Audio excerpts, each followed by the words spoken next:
Bonjour à tous. Aujourd'hui, on va plonger ensemble dans une mise à jour assez dense sur la situation planétaire datée du 1er octobre 2025. On va décortiquer ce document pour en extraire les points les plus importants pour bien comprendre de quoi il retourne. Et d'entrée de jeu, le ton est donné avec cette phrase choc. Ça pose directement le thème central. On serait entré dans une sorte de phase finale, une phase de libération planétaire. Alors, qu'est-ce que ça veut dire concrètement? Eh bien, selon la source, un obstacle majeur, qu'ils appellent les implants, aurait été complètement éliminé. Du coup, les forces de la lumière auraient maintenant le champ libre pour se concentrer sur l'étape suivante, le nettoyage de la surface de la planète. Ok, mais qui sont les acteurs dans cette histoire? Qui sont les forces en présence? Le document nous brosse un tableau avec deux camps bien distincts, chacun avec ses propres objectifs et surtout ses propres méthodes. Allons voir ça de plus près. Alors voilà la structure qui se dessine. D'un côté, on a ce qu'on appelle les forces de la lumière. C'est une coalition de plusieurs groupes, on parle de la résistance, mais aussi de pléiadiens, d'andromédiens, bref, tout un ensemble d'acteurs qui opéreraient depuis des bases souterraines. Et leur approche, elle n'est pas que matérielle, il y a une dimension spirituelle forte, avec la réactivation d'une école des mystères. Et de l'autre côté, les forces obscures, identifiées comme la Kabbale et ses alliés. Eux, leur terrain de jeu, c'est la surface, et leur méthode, c'est le contrôle via des technologies avancées. Et là, on entre vraiment dans le vif du sujet. Parce que ce conflit, ce n'est pas quelque chose de conventionnel, non, loin de là. La source d'Halo décrit comme une véritable guerre technologique, une guerre invisible. Regardons un peu quels sont ces dispositifs qui seraient au cœur de la bataille. Pour bien comprendre l'une de ces technologies clés, les biopuces, la source nous donne une chronologie assez précise. Apparemment, ça ne date pas d'hier. Leur origine remonterait à la Seconde Guerre mondiale, puis elles auraient été massivement déployées dans les années 70 via les campagnes de vaccination.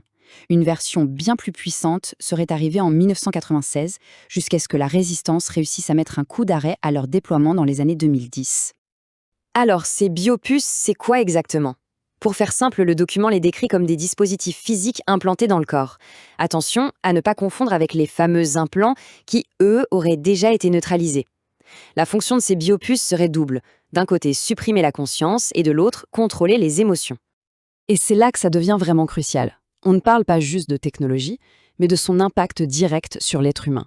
Celle qui serait placée dans le lobe frontal créerait une sorte de déconnexion entre l'âme et le cerveau.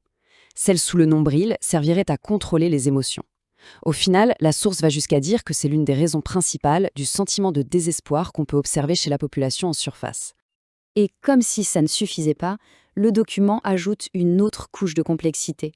Ces biopuces seraient elles-mêmes infestées par ce qu'on appelle des rôdeurs, des dispositifs psychiques qui émettraient un champ d'énergie négative dans un rayon de 30 mètres, affectant directement notre environnement sur les plans non physiques. Au-delà des biopuces, il y aurait d'autres outils dans cet arsenal de contrôle.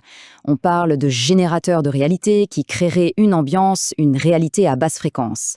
Il y aurait aussi des nanopuces de graphène conçues pour bloquer le centre de l'empathie dans le cerveau, et même des nanobots qui auraient servi à cartographier les tunnels de la résistance. Bon, face à tout ça, on peut se demander, et la réponse alors? Quelle est la contre-offensive? Le document détaille justement les actions menées par les forces de la lumière, une riposte sur plusieurs fronts pour démanteler ce système de contrôle. Alors, voilà ce qui serait en cours en ce moment même. On parle du démantèlement d'armes à énergie dirigée, de la victoire dans la guerre nanotechnologique avec le nettoyage des nanobots.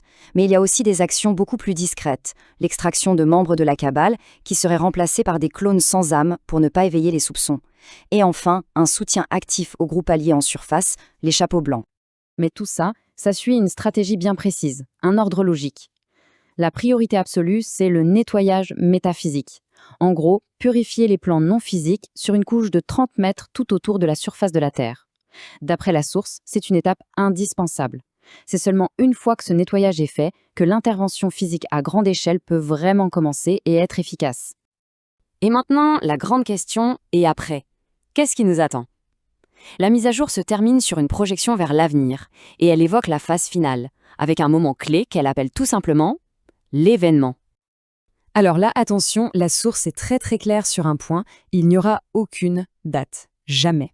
La raison est double. D'abord pour éviter toute spéculation et les déceptions qui vont avec, mais aussi, et c'est logique, pour garder les plans d'intervention confidentiels. Du coup, est-ce qu'on reste dans le flou total? Pas tout à fait. Le document nous laisse quand même un petit quelque chose, Un indice, un seul et unique indice sur ce qui pourrait se profiler à l'horizon. Et cet indice, le voici. L'Insurrection Act de 1807. C'est une loi américaine bien réelle et historique. Le document ne donne pas la moindre explication supplémentaire, laissant cet indice, assez énigmatique il faut le dire, à l'interprétation de chacun. Pour finir, le message de fond, ce n'est pas un appel à rester les bras croisés à attendre. Au contraire, le conseil qui est donné est de se concentrer sur sa propre mission, de trouver des choses à faire qui apportent de l'inspiration, de l'énergie. L'idée, c'est de construire, pas juste d'attendre que l'événement arrive. Une conclusion qui, finalement, remet l'accent sur l'action et la responsabilité individuelle.